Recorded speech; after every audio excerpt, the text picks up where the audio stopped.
नगर परिषदेच्या निवडणुकीत 2009ची पुनरावृत्ती होणार काय? कागल आणि मुरगुडचं मैदान कोण मारणार? राजकीय पंढरी समजल्या जाणाऱ्या कागलमध्ये राजकीय मर्यादा ओलांडली असल्याचं समजतंय.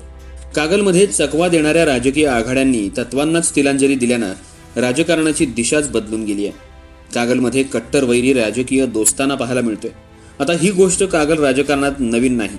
लोकनेते स्वर्गीय सदाशिवराव मंडलिक यांचे राजकीय कट्टर शत्रू राजे विक्रमसिंह घाटगे हे एका उद्घाटनाच्या कार्यक्रमावेळी एकत्र आले होते.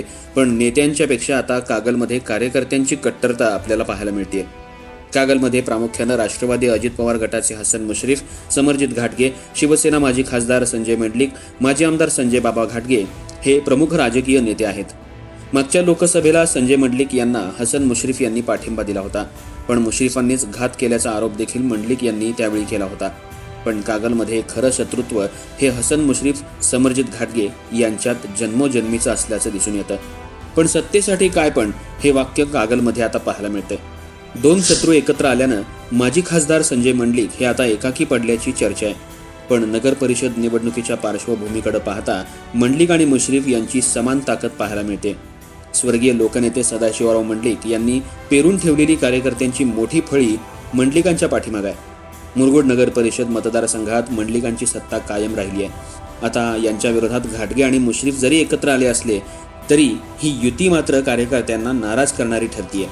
दुसरीकडे सदाशिवराव मंडलिक यांच्यावर निष्ठा असलेल्या कार्यकर्त्यांची संख्या मोठी आहे. त्यामुळं येणाऱ्या निवडणुकीत संजय मंडलिक यांच्या पाठीमागे कार्यकर्त्यांचा मोठा वर्ग असणार आहे.